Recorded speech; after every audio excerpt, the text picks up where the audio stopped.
Сайн уу манайхан? За удахгүй Халлоуин болохоо таад мань жигсэн аимшигын кино энтрээ үзээд наастраа оруулаад эхэлсэн байна уу? Ямар ч тач өнөөдөр бүгдээрээ 2008 онд гарч исэн Солонгосын The Chaser гэдэг киноны төвчлийг сонсцгоно. Таад мань баг бүгдээрээ Солонгосын номер 2 гэж явдаг цуврал алуурчин юу юнчаалын талаар бод сонсч исэн байх те.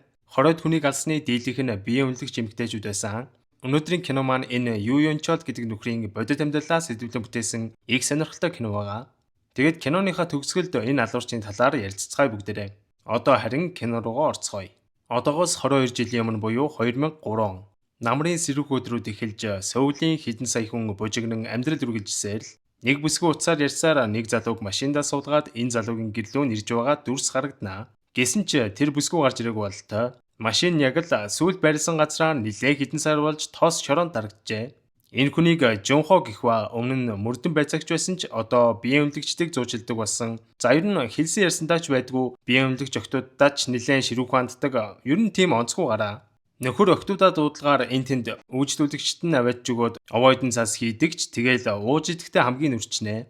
Манай хүний охтуудын нэг зочд буудал үйлчлүүлэгчдээр очтол өнөөх нь бүсгүйг нууцаар бичих гэж байсан баригдаад манай ах хэрцэн нөгөө нөхрийг чинь дарамтлаж байгаад хідэн цаас алганаа. Ер нь л тэгээд иймэрхүү биеийн үнэлтийн бизнест хүн амьтантай муудалцаж зод хүндэх асуудал бишгүүл гардаг болтой.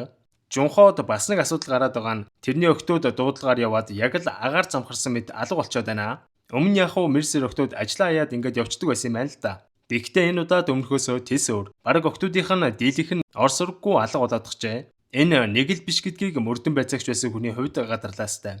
Юу л болоод байна да. Гэд бодоод байж тал доор нь ажилдаг бацкана орж ирнэ. Тэдний нэг үйлчлүүлэгч явуулсан охтуудын энэ ч юм байна, тэр нь ч тийм байна энэ гэж голоод байдаг. Бас уулзахаар тохирсон газраа хэд сольжиж уулздаг. Тэдний нэг тийм байнгын үйлчлүүлэгч гэхүүдээ. Нөхөр залгаад тэдний охтуудаас нэгийг захиалж лтэй. Тэгвэл өнөөдөр ямар ч ажиллах охин байхгүй байлаа. Тэгвэл тэдний охтуудаас ганцхан Мижин л боломжтой байсан болохоор Мижин рүү залгаж байна. Мижин бол өнөөдөр чөлөө авсан байгаа мэй л да. Гэртээ хар хөлсөн цувцсан ханаад хүрээд халуураад би энэ их л муу байна. Даргаа би өнөөдөр чөлөө авсан байгаа штэ. Би их муу байна. Гэсэн ч Жунхо энийг нь тоохгүй. Мөнгнөөс чухал зүйл байхгүй болохоор чи явж чичээд үйлчлэдэх гэж загинсаар угаад ажилд нь явуулахар болдог. Мижи охинтойгоо хоёулахна амьдардаг ганц бие ээж ажээ. Охиноо өнсч яваад би энэ муу ч гисэн нүүр амаа будаад гараал явна. Жунхо машиндаа явж байхдаа тамиг татгаж жагаад салгалаад суудлын хажуугаар утсаа унгачнаа. Ингээд гараа явуулаад утсаа автал өөрийнх нь утас биш тэднийхээс үйлчлүүлэгчдэр очих гэж яваад сургаггүй алга болсон охины утас байна. Цэнэггүй утсыг цэнгэлж аваад хамгийн сүүл залгасан дугааруудын шалгаа үзтэл нэг дугаар ихэд олон залгаж. Тэгсэн энэ дугаар бусад алга болсон охтууд руу ч гэсэн хамгийн сүүл залгасан дугаар болж таардаг. Ингээд тэдний охтууд яг нэг дугаарын ард байгаа нөхөртэй уулзахаараа л алга болоод байгааг ойлгоно. Тэгтэл яг энэ дугаарыг эзэн лөө Мижин одоо очиж байгаа. Манай хүн ч Мижин рүү тэр дороо залгахад утсаа авахгүй дуудсаар л тэгсэн ашгүй утсаа авч шүү. Хаан байна гэхэд аль хэдийн нөгөө хүнийг авах гад машиндаа сууж яана гэдгээ хэлдэг. Тэгээд манай хүн Мижин рүү мессеж ичихва. Наад нөхрийнхөө гэрээ аягийг явуулаарай. Бас болгоомжтой байгаарай гэж хэлнэ. Хэдий Мижин наанасаа хурдан зүхтаарай гэж хэлэх боломжтой байсан ч энэ нөхрийг барьж авахын тулд Мижиний аюулгүй байдлыг нэг их тоосонгүй шивдэ. За тэгээд хэргийн эзэн хингэргийн төхөр нөгөө дуудлага өгöd байгаа нөхөр маань харагдана. Тэгсэн шал энгийн царайтай нөхөр сууж шүү. Тэгвэл энэ нөхрийн тэр нэлээд хүүтэн харцсан Мижинд жоохон эвгүй сэтгэл төрүүлээд байгаа болтой. Мижин их л бие барьсан явж байна. Уул нь хэр баргийн юм дээр ингэдэггүй хүн юм байна л да.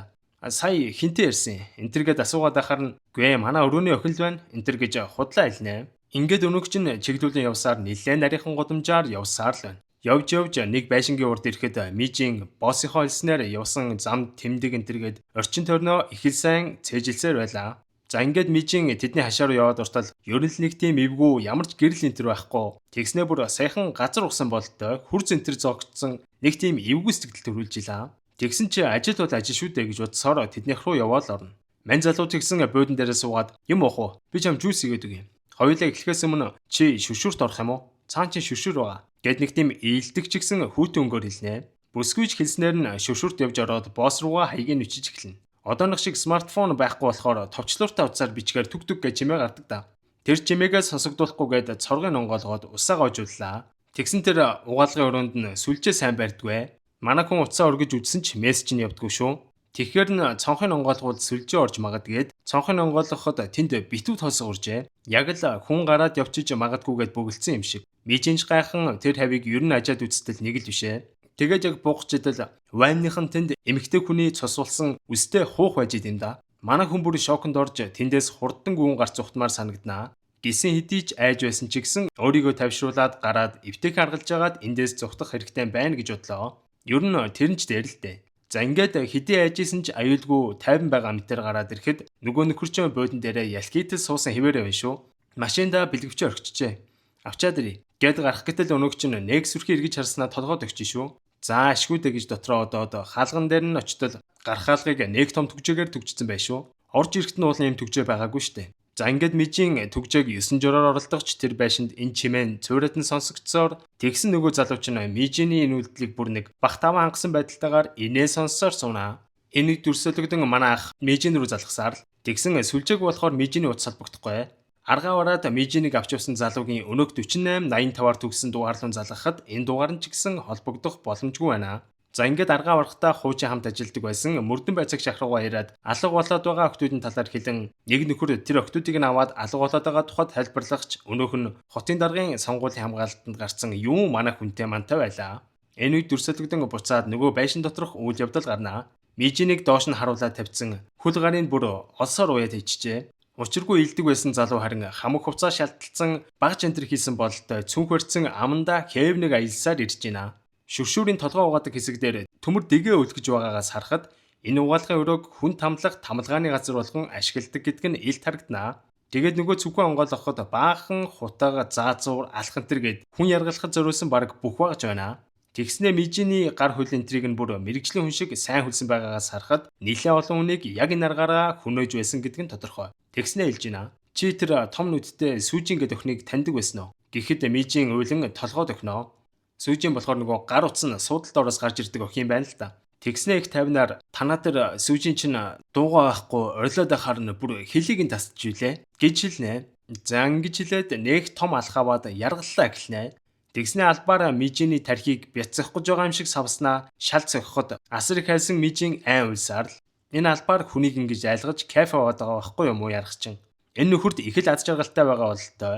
Дахиад mijинг айлгах гээд алхаараа зогсохдоо өөрийнхөө гарыг гимтээжнэ. Тэгсэн энэ урандаа mijинийг жинхнээсээ тархинд бяцлахаар яг цогтгийн даваан дээр хонхон дуурнаа. Mijийн алуурчин хоёр хоёулаа таг хөлрөөстэй.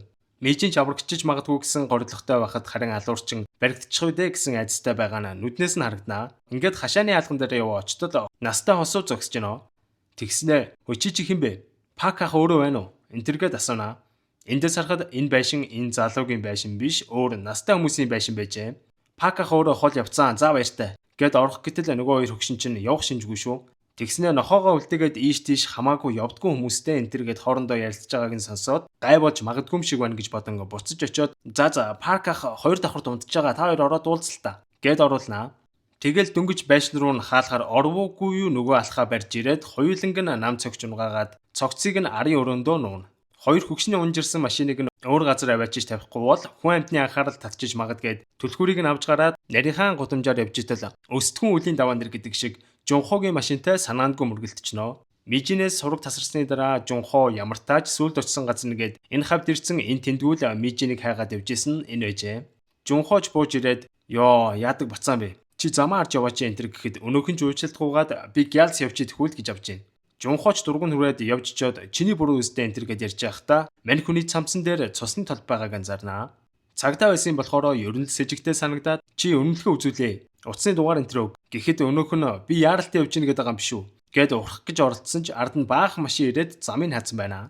Жунхооч уцаа гаргаж ирээд нөгөө 48-85-аар төгссөн дугаарлуу залхтал харин мань хүний утас дуурдаг байгаа.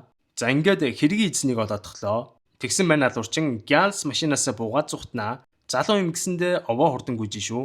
Манай Жунхооч нас хэдий явсан ч гэсэн залуудаа цагдаа байсан хүн юм гисэндээ цуцалтгүй гүйсээр нөгөө нөхрийг бүдэрч унах үед нь барьж аваад балбаж орхиноо. Манай хүн хуучин цагдаа байхдаа ашигладаг байсан гаваа гаргаж ирээд нөгөө нөхрийг гавлаад иргэний өмнөлхийг нь гаргаад үзэхэд харваас илт хуурамч иргэний өмнөлх байна. Ингээд нөхрийг барьж аваад машиндаа оруулаад түгжин. Энэ үед нөгөө нарийнхан гудамжинд чинь баахан машинууд ирсэн цагдаа дуудлаа өгчжээ. Цагдаагийнхан ч удалгүй ирэх ба хүн гавлуулсан байгааг хараад Жунхог цагдаа юм байна гэж тайл хэлцэх юм бэ. Гэхэд Жунхоо дуурч чадахгүй. За ингээд цагдаа гүнж мэддэхгүй байгаадсэн болохоор хоёуланг нь барьж аваад цагдаагийн хэлц рүү явнаа. Замдаа жунхоо болсон явдлын талаар цагдаа нарт тайлбарлах ч нөгөө хэд нь хэлсний сонсохгүй. Цагдаагийн хэлцээр өчнөө цагдаа байх ч жунхоогийн хэлж байгааг сонсох хамтаа алгаа. Бүгд л нэг тийм хүн сурталтай хөдөлж ядсан нөхдүүд байв. Жунхооч арга ядаад хуучин хамт ажилддаг байсан ахыгаа дуудана. За тэгээд нөгөө ах нь ирэхэд жунхоо наад нөхөрчин манай охтуудыг хулгайлаад алсан ч үж магадгүй. Наа чи сериал халуурчин ч үж магадгүй. Энд төр гэхэд ер нь тухайн үед Солонгос сериал халуурчин бараг байгаагүй болохоор нөгөө ах нь ч гэсэн хэлсэнд нь итгэхгүй.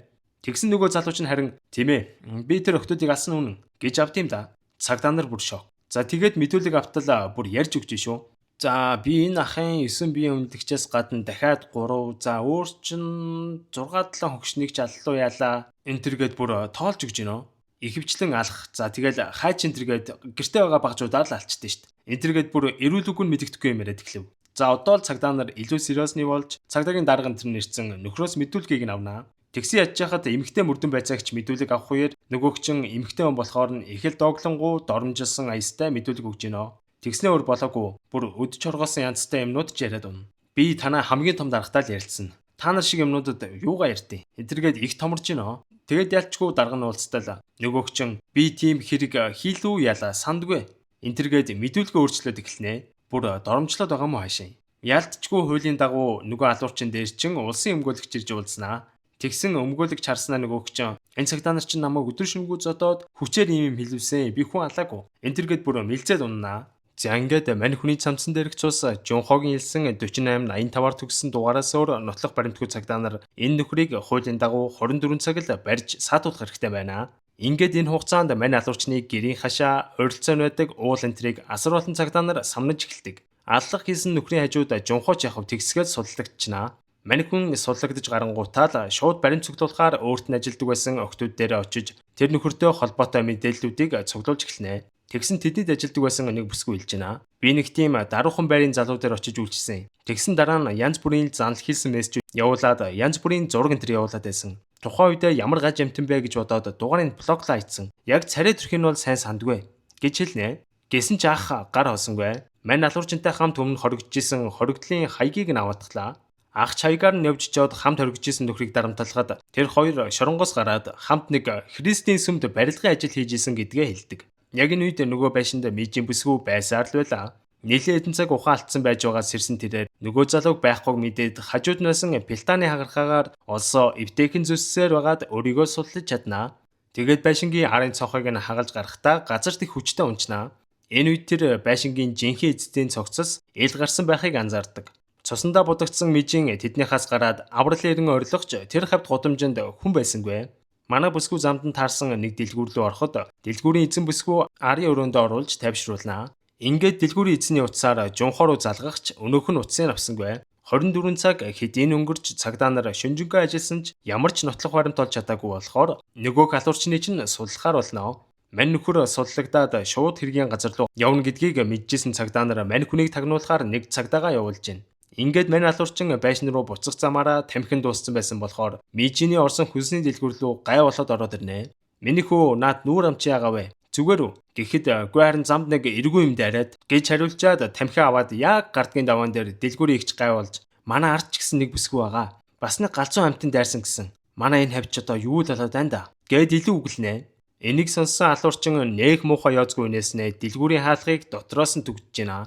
Алуурчныг дагж байгаа цагдаа дэлгүүр дотор юу болж байгааг мэдэхгүй болохоор гарч ирэхээр нь даах гээд хүлээгээл ажиллаа. Яг нүгээр нөгөөгч нь дэлгүүрийн ихчийг алахаар хэд цохиж алчаад дэлгүүрийн арын өрөөнд байгаа мижинийг олоод авнаа. Мижийн үгсэн хүн шиг дүр эсгэх гэж оролдсон ч гарын салганаад байгаа нь илт мэдгтнэ. Ингээд мань алуурчин байшин дотор гүйцэж чадаагүй ажлаа энэ дэлгүүр дотор гүйцээж мижийн бүсгүйг хорооно. Энэ үеэр дэлгүүрийн гадаа байсан цагдаа нар мань нөхрийг гарч ирэхгүй удаад харин нэг л сэжигтэй санагдаад яваад ортол нөгөөх нь дэлгүүрийн арын цонхоор гараад зогчжээ.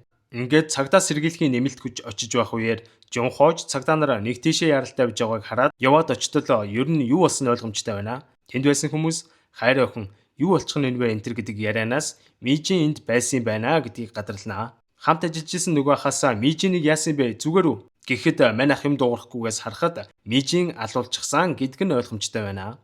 За хэвлэл мэдээллийнхээ энэ алдлын талаар орон даяар зарлж цагдаа нар алуурчныг сулснаас болоод дахиад хүн алчлаа гэдэг мэдээ тархаж алуурчныг орон даяар хайж эхэлнэ. Хаасайгүй цагдаагийн хамгаалалт гарч 90 сурвалжилж байсан ч мань нөхөр цагдаа нарт баригдахгүйгээс гадна Алсан хүмүүсийнхаа цогцыг байшингийнхаа энтэнд болж байна. Жунхоо Мижиний үхэлд эхэлж сочирдож сүүлийн дуудлагыг авч чадаагүйдээ өөрийгөө буруутгасаар л ингээд сууж байхдаа нөгөө алуурчин Христийн сүмд хэсэг ажилдаг байсан тухай гинэт сананаа.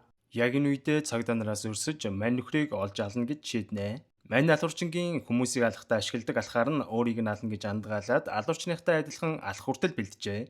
Манай хүн ч энтэн тайж явсаар байгаад мань алуурчны ажиллаж исэн Христийн сүм дээр ирэх ба номлогчт нь нөгөө иргэний үнэлгэн дээрх зургийг харуулхад мань номлогч Жунхоод хаягийг өгдөг. Ингээд үгсэн хаягийнхан дагуу яваа очтол нөгөө алуурчин чинь костюм пижак энэ төр өмссөн. Яг тэндээс зүхтах гад хамаг юма бэлдсэн байж ах үед нь таарлаа. За ингээд мань хоёр баруун салгаагүй үзэлцэж гарнаа. Өмнө нь цагдаад байсан хүн гисэндээ мань алуурчныг гөвшиж өгч гинөө. Тэгсэн яг энэ үед Мижиний тасарсан толгой гар хоёрыг нь аквариумд хийсэн байгааг хараад дотор нь зурагдаал явчихна. Энэ боломжийг ашиглан нөгөө алуурчин чинь Жунхоогийн тарих руу нэг юмар хүчтээс аваад унгачнаа. Унсныхан дараа яг алах гэжэтэл Жунхоо нөгөө алхаараа мань алуурчныг харинч нэг ганц сайн савж өрхнө. Яг энэ үеэр цагдаа нар ч орж ирэх ба мань алуурчин цусандаа будагдсан Жунхоо ганц л цахиул алчхаарав.